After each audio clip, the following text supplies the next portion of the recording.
Hello नमस्कार, मेरा नाम है आरजे राज। आप देख रहे हैं 2267th episode of Amravati's most happening Facebook live show का नाम है राज की बात, अमरावती की विमेन ऑफ द ईयर के साथ।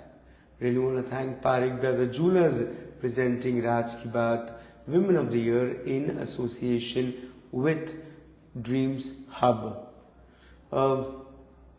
जिनका मैं परिचय दे रहा हूँ वो पिछले 20 वर्षों से या 25 वर्षों से गायनेकोलॉजी की फील्ड में काम कर रही हैं। अब she is also into infertility की दिशा में काम कर रही हैं। मोस्ट इम्पॉर्टेंटली इनके पास जो मरीज जाते हैं वो महिलाएं ही रहती हैं मैक्सिमम। और एक महिला जो है जब वो दर्द में तकलीफ में रहती है तो पूरा घर तकलीफ में रहता है। तो ये सिर्फ एक महिला को ठीक नहीं करती है, ये घर को भी ठीक करने का काम करती हैं। स्वागत करता हूँ मेरी आज की women of the year. Please welcome the very popular gynecologist of Amravati. Please welcome Dr. Manjushri Boob ma'am। Ma'am नमस्कार। नमस्ते मैम, स्वागत आपका राज की बात में। सबसे पहले तो धन्यवाद कि आप अपने कीमती वक्त निकाल कर एक डॉक्टर का वक्त निकाल कर आना इस एपिसोड के लिए, ये बहुत सौभाग्य की बात है मेरे लिए। बहुत बहुत धन्यवाद ma'am for taking out your time. Ma'am 1982 में एडमिशन लिया आपने, है ना? To do your MBBS। Yes, Indira Gandhi medical college में नागपुर में। यस मैम, तब के नागपुर में और अब के नागपुर में क्या फर्क है? जमीन आसमान का फर्क हो गया है। पहले तो बहुत, मुझे लगता जो अभी अमरावती है वो नागपुर पहले था जी। और जो मैं छोड़ कर आई थी जी। और अब जब जाती हूँ तो I can drive over there. Right. Roads बदल गए, इतने flyovers, and it is amazing Nagpur. Yes. और मैम 1991 में आप अमरावती आई, तब की अमरावती और आज की अमरावती में क्या फर्क है? बहुत फर्क है फिर से। पहले अमरावती एक छोटा सा प्लेस था लेकिन तब भी वो कोजी था जी। I always loved Amravati day one से, क्योंकि यहाँ के लोग बहुत अच्छे, they are very close knit people. And आज अमरावती में we get a feeling of maybe I can say type B city. We have good malls, good theatres, and लोग तो अच्छे है ही है। तो definitely Amravati is growing leaps and bounds and we are waiting for airport to come. And I am sure soon it will come. Yes, है ना? yes. Ma'am, जब हम गायनेकोलॉजी के बारे में बात करते हैं और स्पेशली डॉक्टर्स का वो टाइम जब वो स्पेशलिटी चुनते हैं, why did you choose gynaecology? My elder sister is also a gynec, and I was topper in my MBBS days. So I was getting anything and everything, any branch. और मेरा रुझान था psychiatry लेने के लिए। But then she and my would be husband was finalised by that time. तो दोनों ने मिलकर पूरा ब्रेन वॉश किया, नहीं you are going to take gynaec and you are not going to do psychiatry, because you know psychiatrist at the end of the day वो लोग भी वैसे ही बन जाते हैं। तो like they made me take gynaec, but I am so thankful to them कि I selected this branch. Ma'am, with time gynecology and gynecologists have updated। या पहले गायनेकोलॉजी बस एक महिला के पीरियोडिकल इश्यूज या फिर डिलीवरी या कंसीविंग तक सीमित थी। अब with time PCOD is a buzz, it's a topic where it's a burning topic। with time women are facing too much of issues when it comes to conceiving, and then the second vertical comes which is infertility, जिसके ऊपर में आप काम कर रही हैं। Ma'am, Nagpur में we have a lot of infertility medicine specialists, but then fertility specialist, but then in Amravati what's the difference? and जो आप काम कर रही हैं उसमें कितना सपोर्ट पेशेंट की तरफ से आपको मिल रहा है और कितना मजा आ रहा है? I am really enjoying my field. This was my vision in 1987 also, when I took my admission in gynec field. That time only my first seminar was on IVF. Can you believe it was only 10 years down the line? Oh my 10 साल world के first baby को हुए थे IVF के. तब भी मुझे बहुत क्लैरिटी थी कि भाई ये IVF ही मुझे लाइफ में करना है. आई डोंट से कि इमीडिएटली 91 में आते से मैं वो कर पाई, बिकॉज रिसोर्सेस प्लस एक थोड़ा सा नाम होना, ये सब चीजें होते होते, लेकिन ये मेरा ड्रीम तब से था कि मुझे एक इनफर्टिलिटी एंड IVF कंसल्टेंट बनना है. And my centre is also Indo German centre. तो मेरा पूरा जो क्वालिफिकेशन है जर्मनी में जाके हुआ, जर्मन एफिलिएशन था उसको. तो we are doing literally a very high tech work in Amravati. So see, treatment wise I will tell you one thing, वो अमेरिका का डॉक्टर हो, अमरावती का हो, नागपुर का हो, बॉम्बे का हो, we all read the same books. So treatment modalities really कभी बदलती नहीं है जी. बस हम लोगों का जो होता है वो रिन्यूमरेशन में होता है. That doesn't make a difference. When you give baby, अगर किसी 48 ईयर ओल्ड लेडी को 25 साल बाद जब बच्चा होता है और वो घर लेके जाती है जी. वो खुशी इतनी आंतरिक खुशी होती है कि that is much beyond than any monetary gains. और हम लोग यहाँ पे लाइक साल में एक IVF फ्री करते हैं. हमारे यहाँ घर में झाड़ू पोछे वाली बाई को भी IVF से हमने बेबी दिया है, कोई रिक्शे पुलर को हमने बेबी दिया है. और बहुत गांव में आप देखेंगे तो हमारे हॉस्पिटल के IVF के भी बेबीज है, इनफर्टिलिटी ट्रीटेड बेबीज है. तो ये सब चीजें मुझे इतना सेटिस्फेक्शन देती है कि रियली शायद मुझे I may become sentimental and emotional, but मैं उसको शब्दों में भी नहीं बयां कर सकती. तो I love my field. But ma'am, eggs को लेकर, स्पर्म्स को लेकर जो अवेयरनेस है, IVF की जो अवेयरनेस है, बिकॉज ये समाज ने एक महिला को काफ़ी सालों तक अगर उसको बच्चा नहीं रुक पा रहा है तो उसे बांझ कहा है. उस पर बहुत सारे टैबूज रहे हैं, सोशल टैबूज रहे हैं. वहीं पर पुरुष की तरफ कभी उंगली नहीं उठी. अब वक्त आ गया है जब लोग इस बात को समझने लगे हैं that it's not only the women but the men is also responsible कि वो बच्चा नहीं हो पा रहा है ना.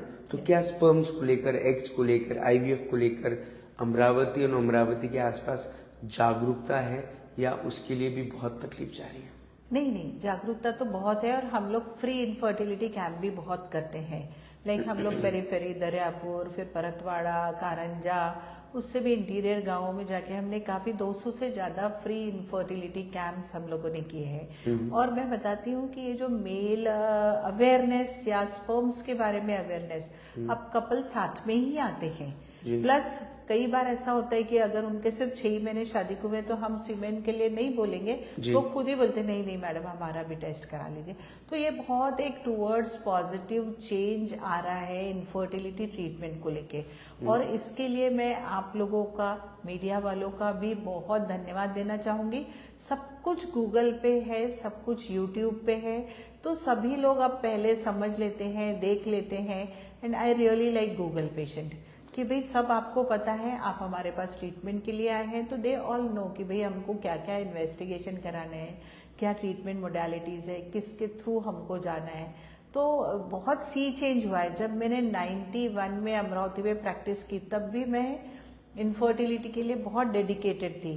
तब हमारे पास डिस्पोजेबल नहीं रहते थे. तो मुझे याद था मैंने अपने घर का ओवन केक बनाने का जी, वो मैंने यूज किया था सीमेन कलेक्शन बॉटल को स्टरलाइज करने को. वो दे दिया था मैंने कि भाई मुझे स्टेराइल बॉटल्स ही नहीं मिलते थे यहाँ.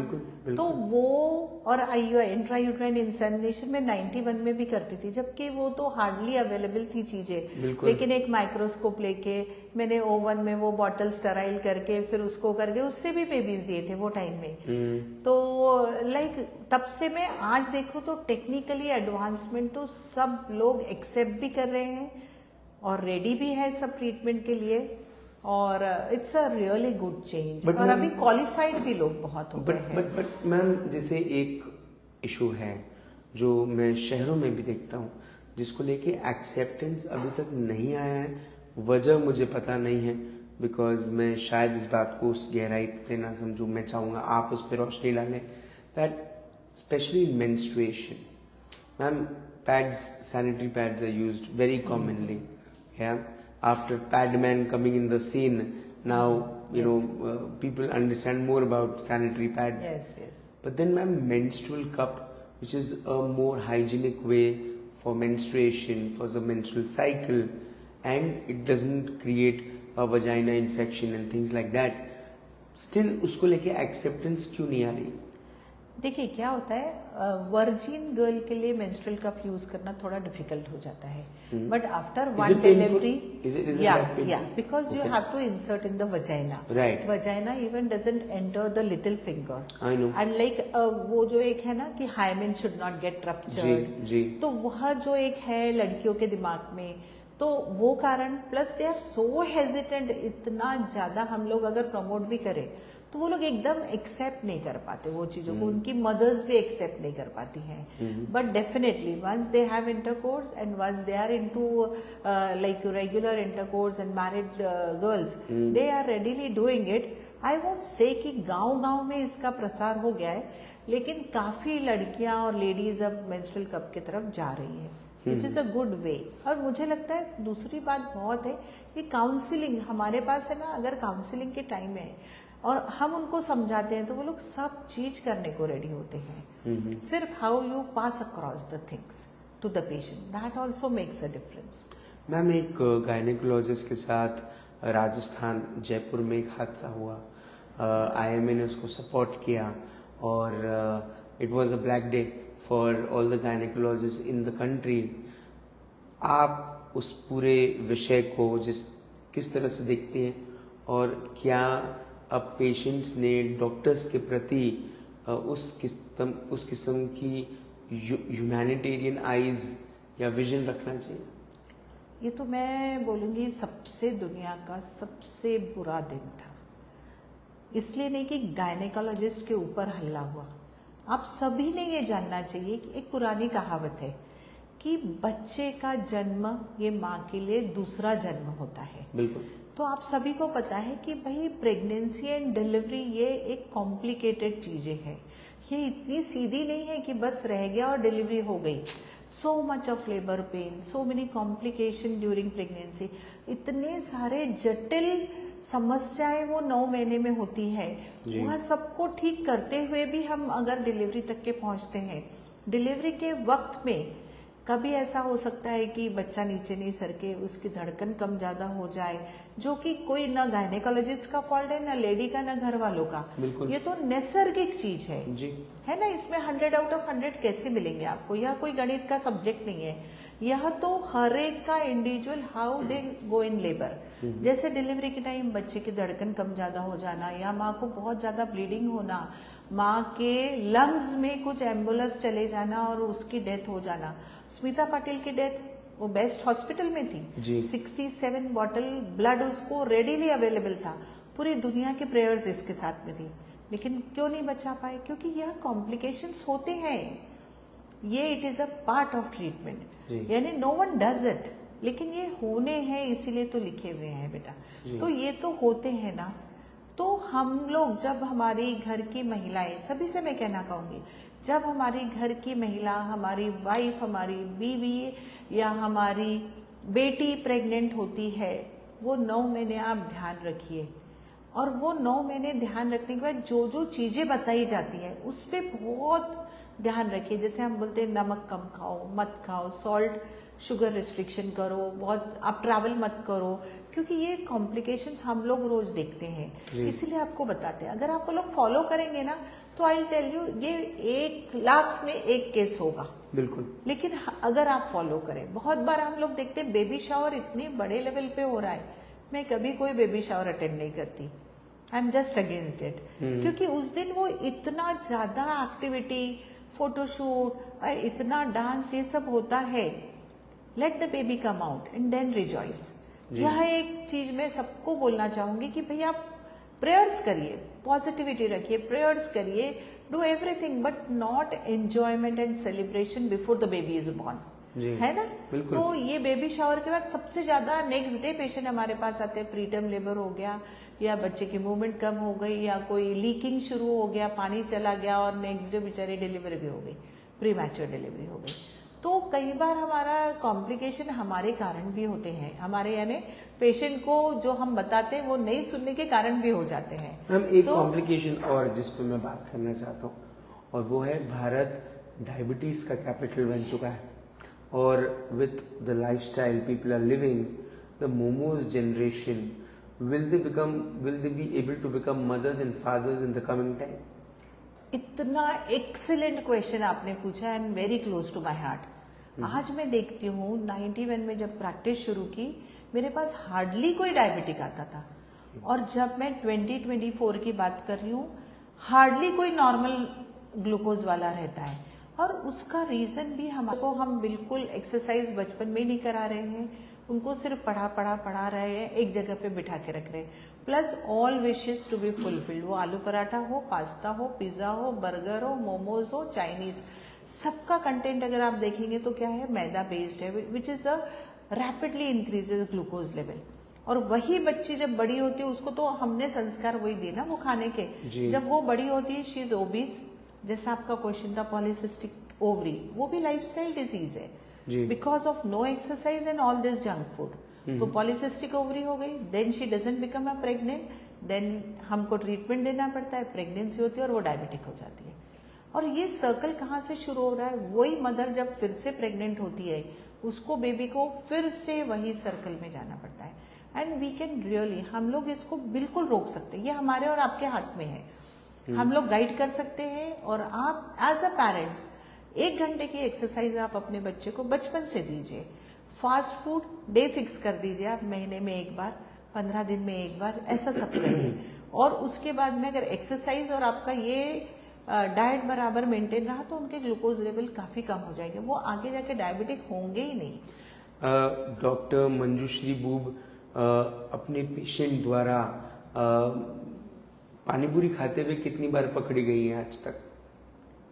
नहीं, मैं है ना घर की खाती हूँ एंड आई लव पानी पूरीज, लेकिन घर की, और आई नेवर ईट आउटसाइड। और उसका रीजन भी बताती हूँ। पहले तो बहुत खाते थे कॉलेज के दिनों में जी, फिर हमने ऐसे ही हमारे फ्रेंड्स में बात हो रही थी तो हमारे कोई एनेस्थेटिस्ट है, उन्होंने बोला आप एक बार जाके सिर्फ उनके हाथ देख लीजिए और फिर खाने की इच्छा हो तो देखिए। और फिर वो देखने के बाद में खाने की इच्छा बंद होगी तो बाहर जाके तो बहुत ही कम खाती हूँ, हार्डली कभी तो भी अच्छा रेस्टोरेंट रहे तो, नहीं तो घर पे जरूर बना के खाती हूँ, that is my favourite. Ma'am with time in Amravati, you know, you are a very popular gynecologist, a lot of women like you, follow you, thank you for the kind of help you provide, medical support you provide. Ma'am क्या चीज़ें हैं जिसके ऊपर में आपको ऐसा लगता है कि अभी भी बहुत सारा काम करना बाकी है?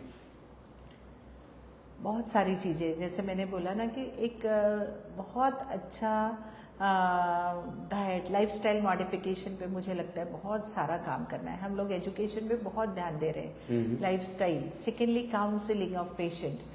Third very important thing is regular follow up.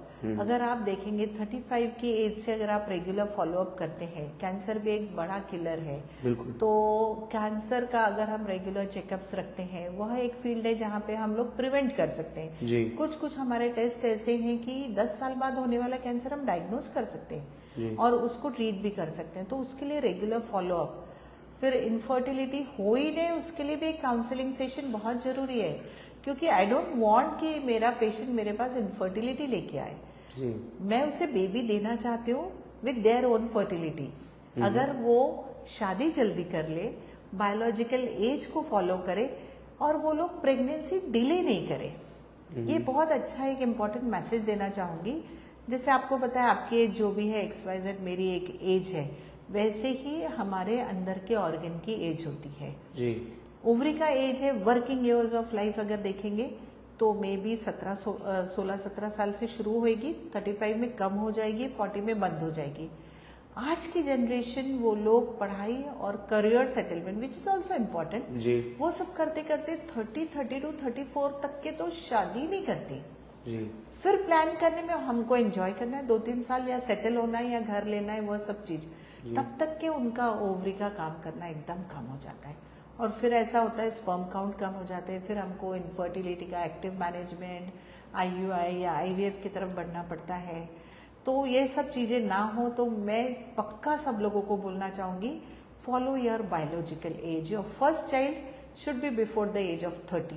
Career तो आपको जिंदगी भर बनाना है, करियर एक दिन में नहीं बनेगा। बट मैम एग्स को तो सेव किया जा सकता है, फ्रीज किया जा सकता है। Very good question, intelligent question I must say. जी। Yes, egg freezing is a modality, A method. या इट्स अ मोडालिटी जो कि हमारे हॉस्पिटल में भी अवेलेबल है और सभी जगह अवेलेबल होती है। लेकिन देखिए कैसे होता है, आपने मटर को देखा होगा फ्रीज करके रख दिया जी। अगर आपने 100 मटर के दाने रखे हैं तो आप देखेंगे जब बाहर निकालेंगे कुछ उसमें के खराब हो गए, जी, है ना। अगर जी। आपके फ्रेश मटर से सब्जी बनी और वो वाले मटर से, तो it makes a difference. Similarly अगर कोई मेडिकल कंडीशन है, जैसे किसी को कैंसर हो गया, अब जी। उनको कैंसर का ट्रीटमेंट लेना है तो 101% आप एग फ्रीजिंग पे चले जाओ। बिल्कुल। एग फ्रीज करके रख दो, स्पर्म फ्रीज करके रख लो, कीमोथेरेपी लो। ऐसे भी पेशेंट हमने डिलीवर किए, कीमोथेरेपी ले लो, उसके बाद में IVF के थ्रू आपको बेबी हो जाएगा, आपके अंदर डालेंगे और बढ़ जाएगा। जी। लेकिन सिर्फ जस्ट टू डिले, भाई मुझे डिले करना है, I don't want right now, इसके लिए एग फ्रीजिंग करना, सोशल एग फ्रीजिंग बोलते हैं इसको, it is not a medical egg freezing. तो सोशल एग फ्रीजिंग के लिए मुझे ऐसा लगता है कि we should not promote a lot. नहीं तो क्या होगा ना, हर एक कोई नेचुरल चीजें छोड़ के they will try to take everything in the hands. वैसा नहीं होना चाहिए। मैम आपकी फैमिली आपके इस काम को क्या कैसे देखती है? I must say कि I have the most caring and loving husband, doctor boob. He is GI surgeon और लैप्रोस्कोपिक सर्जन है, और उनके लाइफ का एक ही एम है, बता दूं? बता दीजिए। मुझे खुश रखना। I love you sir, I love you more. जी। तो वो हर बार मेरे साथ में रहते हैं, और साथ में मेरा जो बड़ा बेटा है वो साइंटिस्ट है, IIT पवई से, PhD अमेरिका में किया है, वो वहीं पर है। छोटा बेटा ने MS गायनिक किया है, वो मुझे अभी अक्टूबर से ज्वाइन करेगा। मेरी होने वाली बहू भी गायनिकोलॉजिस्ट है, and they all respect the work. That's why मुझे लगता है शायद उन्होंने गायनिक की फील्ड सिलेक्ट की। बिल्कुल। क्योंकि घर में जब हम बेबी देखे आते थे, वो नॉर्मल डिलीवरी हो, सीजर हो, इनफर्टिलिटी हो, IVF हो, तो मेरे चेहरे पे एक अलग मुस्कान रहती थी। I used to be happy all the time. तो हो सकता है वो देख के ही छोटे वाले ने सोचा हो कि ये अच्छी फील्ड है gynaec. When a mother is the reports say that she is ready to conceive, yeah, and a father is all set to, a man is set to be a father, it's a very happy feeling. But जब ऐसे reports आपके सामने आए हैं जहाँ पर आप देख रही हैं कि things are serious, do you carry the pain, do you carry the bulge, do you carry that feeling of like emotional एक बैकफील जो होता है, वो आप कैरी करती हैं? Yes, actually I feel everything of the patient. और ऐसा होता है कि बहुत बार 90% ऑफ द टाइम तो सब कुछ अच्छा रहता है, लेकिन कभी कभी ऐसा होता है कि भाई उनका मिसकैरेज हो जाता है, ब्लीड होते हैं, तो हमको उनको बहुत काउंसिल करना पड़ता है। We have to step into their shoes, और उनको बताना पड़ता है कि ठीक है, this time maybe baby was not very good, baby did not had potential, उसको अभी अंदर ही नहीं बढ़ने का पोटेंशियल था बेटा, इसलिए वो नहीं बढ़ा। नेक्स्ट टाइम कभी कभी IVF के बेबीज भी ऐसे होते हैं कि अगर वो अबॉर्ट हो जाते हैं तो वो तो इतना ट्रीटमेंट करके आए। जैसे अभी लेटेस्ट में आई हैड अ पेशेंट, वो कोरियोग्राफर मुंबई से हैं, वो यहाँ अमरावती शिफ्ट हो गए थे फॉर अ साइकिल, और ट्रिपलेट हो गए, but unfortunately because of triplet bleed शुरू हो गया एंड दे लॉस्ट इट। तो I every time feel that pain with them, but at the same time firmly मैं उनको बताना चाहती हूँ कि this is not the end, we are there to help you out, we are always there. तो definitely happy feeling, sad feeling. Do you believe in God? Oh, I am God lover, and मेरा दिन ही भगवान से शुरू होता है, and I believe in law of attraction a lot, and really I am telling you, law of attraction, God, prayers, positivity, गर्भ संस्कार, this all are my domain. I work with that And that's why we have almost 95% success rate of IVF. Me time क्या है doctor Manjushri Boob का? I love to work. Hmm, And friends also. Friends friends है. You can't live without, count कीजिए 1 2 3 4 5, कौन ऐसे 5 दोस्त जिनके बिना आपकी जिंदगी अधूरी है? Many are there and it's very difficult. नहीं 5 ही बोलने पड़ेंगे आपको। तो मेरे जो कॉलेज बडीज जी। है वो 5 है, हाँ। फिर अमरावती बडीज है वो भी 5 है। राज तुम तो नागपुर चले जाओगे मुझे फंसा के, है ना? मैम, डॉक्टर बूब से क्या सीखने को मिला? What is that one thing which you have learn from him past these years of marriage and companionship? He's very patient, absolute patient, and he like literally cares for me from the core. Or that is the thing which keeps me moving ahead. यानी कई बार ऐसा होता है मेरा lecture कहीं होता है या मेरा यूट्यूब शूट होता रहता है तो he may will give me a cup of coffee also. तो ऐसे भी दिन मेरे साथ में है, तो he is a best person I must say. Ma'am अब आगे क्या? What's in the bucket list? क्या क्या करना है? Definitely, Shubham should go to great heights because kids are joining, and we want to have a patient-centric hospitals क्योंकि hospitals के नाम थोड़े बदनाम हो रहे हैं। जी। So we want to have really patient-centric, like patient को क्या चाहिए, कैसा चाहिए, और उनका उस treatment best of the quality things we want to give to patient. That is my professional bucket list. Personal bucket list may need to explore a lot, and maybe Australia, New Zealand trip. I want to plan next year. ऐसे काफी सारी चीजें हैं. And one best work ethic or one thing which you have learned in life, अगर जिंदगी की सुनहरी किताब लिखी जाती, सुनहरे पन्ने पर ये नाम लिखा जाता, डॉक्टर मंजुश्री बूब, क्या लिखा रहना चाहिए? मैंने हमेशा हमारे बच्चों को भी यही बोला है कि कभी पैसे मत देखना।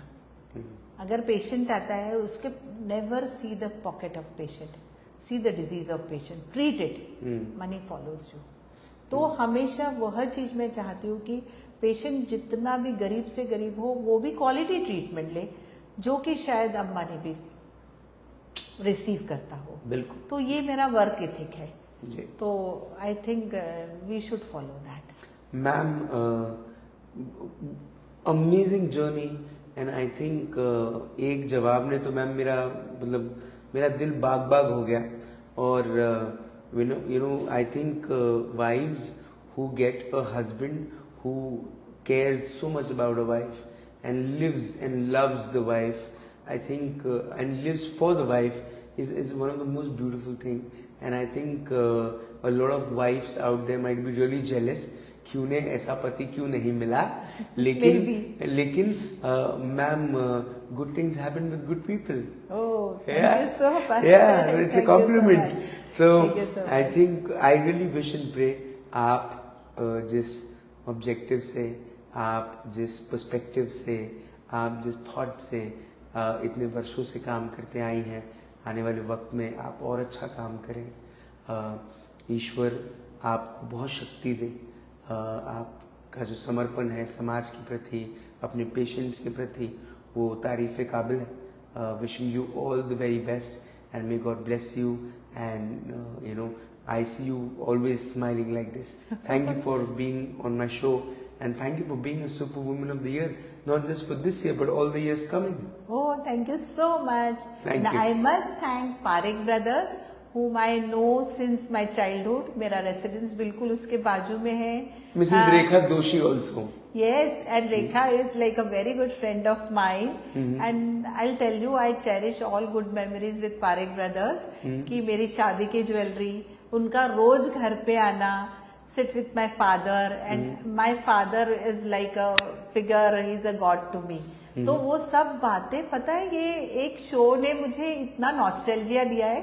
आई am really thankful to all of you and to you also. Thank you so much ma'am. Doctor Manjushri Boob से बात हुई, मुलाकात हुई in this exclusive episode of Raaz ki Baat. एक बात जो मैम ने कही कि आने वाले वक्त में उनके बेटे, उनकी बहू उनका साथ देने वाले हैं, और एक कोशिश, एक पीस ऑफ एडवाइस और पीस ऑफ लर्निंग और वर्ड्स ऑफ विजडम जो उन्होंने अपने बेटे को सिखाया या अपनी बहू को वो सिखाएंगी, वो यही है कि पेशेंट फर्स्ट। लेकिन कितने ऐसे पेशेंट्स हैं जो डॉक्टर्स को उतनी ही इम्पोर्टेंस देते हैं, एट डॉक्टर फर्स्ट। दुर्भाग्य की बात है, हम एक ऐसे देश में रहते हैं जहाँ पे संस्कारों की, संस्कृति की एक अलग जगह है ना। लेकिन जब एक वैद्य, एक डॉक्टर बहुत सारी चीज़ों का त्याग करके, ना अपने जन्मदिन के दिन जन्मदिन मनाया, ना दिवाली के दिन दिवाली मनाई, ना क्रिसमस के दिन क्रिसमस मनाई, नए साल के दिन नए वर्ष में पार्टी करी, लेकिन अपना पूरा ध्यान पढ़ाई को दिया, अपनी विद्या को दी, वो चीज़ सीखी, उसके बाद वो डॉक्टर बने, और डॉक्टर बनने के बाद पेशेंट्स का ध्यान सबसे पहले दिया, अपनी ज़िंदगी के वो सब अच्छे दिनों को बाजू में रख के पहले पेशेंट के दर्द को कम किया। लेकिन कभी एक छोटी चीज़ हो जाना, वो भी पेशेंट की कहीं ना कहीं कमियों की वजह से, उसके लिए भी एक डॉक्टर को जिम्मेदार किया जाता है। लोग डॉक्टर की कंसल्टेशन फीस का वो बोर्ड पढ़ते हैं, लेकिन एक डॉक्टर बनने के लिए उसने क्या क्या त्यागा उसके बारे में नहीं सोचते। एक डॉक्टर एक वॉरियर से कम नहीं, एक डॉक्टर एक ऐसे व्यक्ति से कम नहीं जो अपनी जिंदगी को आपके लिए त्यागता है। इस समर्पण का सम्मान होना चाहिए। आपसे फिर होगी मुलाकात इन रात की बात। तब तक आप अपना ध्यान रखें, सुरक्षित रहें, स्वच्छ रहें, स्वस्थ रहें, मस्त रहें, खुश रहें, व्यस्त रहें, परिवार के साथ एक बड़ा अच्छा वक्त बिताएं, और ये याद रखें कि आपके परिवार को परिवार बनाने में जिन्होंने सहयोग दिया वो एक डॉक्टर है। तो जब भी आप एक डॉक्टर के बारे में सोचें तो सर झुका के सोचें, क्योंकि वो डिजर्व करता है वो वैसी रिस्पेक्ट। और जब भी आप एक डॉक्टर से मिलने जाएं तो थोड़े अदब से रहें साहब, क्योंकि उन पर ऊपर वाले की स्पेशल कृपा है, इसीलिए वो डॉक्टर है। जिंदा रहें। जय हिंद।